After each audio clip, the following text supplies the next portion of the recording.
Lagi rame Abdus Somad atau yang biasa dipanggil Ustadz Abdus Somad atau UAS dicekal masuk pemerintah Singapura.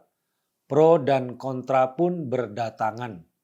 Kenapa sih pemerintah Singapura mencekal masuk Abdus Somad? Dan ternyata Abdus Somad dicekal oleh banyak negara. Fatwa itu pendapat. Fatwa bisa didebat. Fatwa tidak mengikat. Fatwa itu opini, tidak suci, meniscayakan toleransi. Dan sebaik-baik fatwa, suara hati nurani. Inilah Fatwa Guntur Romli.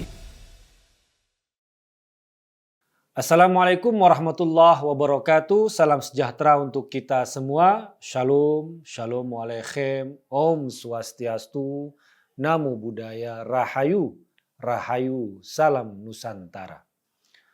Pemirsa Cokro TV, lagi rame soal pencekalan Abdus Somad atau UAS masuk ke Singapura. Padahal katanya dia hanya ingin berlibur di Singapura. Kok tega-teganya dia dicekal? Awalnya teori konspirasi yang dihadirkan oleh pendukung Somad. Kemudian ramai-ramai menyerang pemerintah Singapura. Politisi seperti Fadli Zon dan Fahri Hamzah pun mencari muka dan menunggangi kasus ini. Padahal Abdus Somad datang sebagai warga negara Indonesia biasa, bukan pejabat, tidak ada tugas negara. Kok kasusnya dibuat seolah-olah semua negeri ini diprovokasi agar ribut dengan Singapura.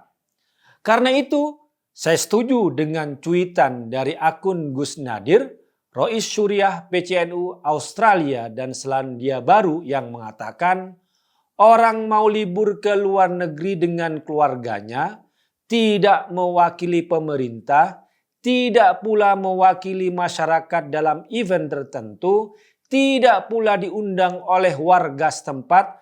Kalau ditolak masuk oleh otoritas negara tersebut, terus kenapa itu para politisi kita jadi heboh, nyari simpati? Ternyata tidak hanya Singapura yang pernah mencekal Abdus Somad. Menurut catatan beberapa media, sudah ada beberapa negara yang mencekal Abdus Somad. Pada tahun 2017, Hong Kong mencekal Abdus Somad. Padahal dia bersama rombongannya sudah tiba di salah satu bandara di Hong Kong pada hari Sabtu 23 Desember tahun 2017. Selanjutnya dia diterbangkan kembali ke Jakarta setelah ditolak masuk Hong Kong. Pada tahun 2018, Abdus Somad juga dicekal masuk Timor Leste. Padahal dia juga sudah mendarat di bandara di Timor Leste. Akhirnya Somad terbang kembali ke Jakarta. Setahun berikutnya atau pada tahun 2019, Abdus Somad ditolak masuk Belanda. Kala itu ia mencoba masuk negeri tulip lewat Swiss. Petugas imigrasi Swiss tidak memperkenankan dia masuk. Pihaknya mengatakan paspor Abdus Somad tidak memberikannya akses memasuki Eropa. Petugas kemudian mendeportasinya melalui Thailand.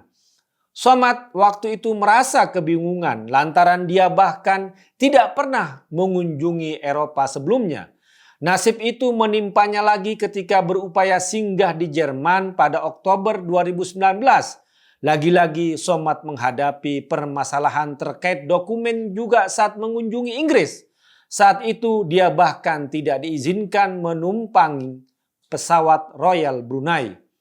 1 jam setelah check-in, ternyata mereka langsung terkonek jaringan internasional. Pesawat Royal Brunei tidak mengizinkan berangkat karena visa saya di-cancel. Padahal visa itu sudah ada, cerita Somad sendiri. Jadi tidak hanya Singapura, Somad sudah pernah dicekal masuk Hong Kong, Timor Leste, Swiss, Belanda, Inggris, dan Jerman. Bahkan saat kejadian itu dia tidak diperkenankan naik pesawat Royal Brunei. Untuk tidak memperpanjang kontroversi, Kementerian Dalam Negeri Singapura, Ministry of Home Affairs, MHA mengungkap alasan pemerintah Singapura mencekal Abdus Somad. Somad dikenal sebagai penceramah ekstremis dan mengajarkan segregasi yang tidak dapat diterima dalam masyarakat multiras dan multiagama Singapura. Misalnya, Somad telah mengkhutbahkan bahwa bom bunuh diri adalah sah dalam konteks konflik Israel-Palestina dan dianggap sebagai operasi syahid, tulis Kemendagri Singapura. Adapun Somad juga dinilai merendahkan komunitas agama lain. Singapura menyoroti pernyataan Abdus Somad soal sebutan kafir ke non-muslim. Dia juga membuat komentar yang merendahkan anggota komunitas agama lain seperti Kristen dengan menggambarkan salib Kristen sebagai tempat tinggal jin, roh atau setan, kafir. Selain itu, Somad secara terbuka menyebut non-muslim sebagai kafir. Lanjut pernyataan Kemendagri Singapura itu. Komentar negatif terhadap agama memang menjadi masalah serius di Singapura. Tidak hanya Abdus Somad. Seorang pendeta Kristen aliran harismatik asal AS bernama Louis Engel sudah masuk blacklist pemerintah Singapura karena memberikan komentar yang negatif tentang Islam. Kasus itu terjadi pada tahun 2018. Jadi, siapapun yang dianggap menyerang suatu agama, mau Somad yang dianggap menghina Kristen, atau Louis Engel yang dianggap menghina agama Islam, akan dicekal oleh pemerintah Singapura. Yang saya heran juga, kenapa Ustadz Abdus Somad mau berlibur berpariwisata di Singapura? Apakah mau berfoto-foto dengan patung singa? Apa mau belanja di Jalan Orchard? Katanya dia mau membantu Singapura untuk membangkitkan ekonomi. Padahal tetangganya dan negerinya Indonesia lebih sangat terdampak oleh pandemi. Kok bisa-bisanya mau bantu Singapura lebih dulu? Kalau lagi penggalangan dana sih jualannya tragedi. Kapal selam, kasus Gaza, Suriah. Tapi saat mau menghabisin duit, kok malah mau berlibur ke Singapura? Ini kenapa? Sayangnya Ustadz Abdus Somad tidak mau introspeksi. Setelah dicekal, dia pun menyerukan memboikot Singapura. Duh, saking kecewanya, sakit hati dan malunya ditolak Singapura sampai segitunya. Setelah dicekal, nggak bisa berlibur dan belanja di Singapura, sekarang mulai ngomong wakaf kepada pesantren.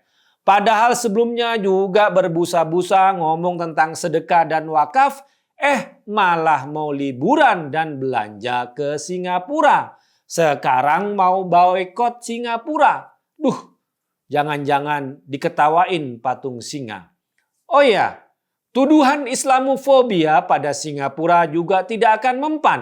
Karena Presiden Singapura saat ini seorang muslimah berjilbab, keturunan India dan Melayu bernama Halimah Ya'qub yang suaminya seorang sayyid dari marga Al-Habsyi, Muhammad Abdullah Al-Habsyi yang merupakan keturunan Habib Nuh Al-Habsyi yang makamnya ada di Singapura dan sering diziarahi. Walhasil, Abdus Somad ditolak bukan karena Islamofobia, tapi karena ceramah-ceramahnya yang dinilai ekstrim dan menciderai kerukunan umat beragama. Wassalamualaikum warahmatullahi wabarakatuh. Fatwa itu pendapat. Fatwa bisa didebat.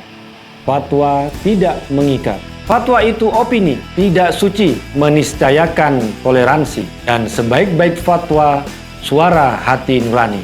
Inilah Fatwa Guntur Romli.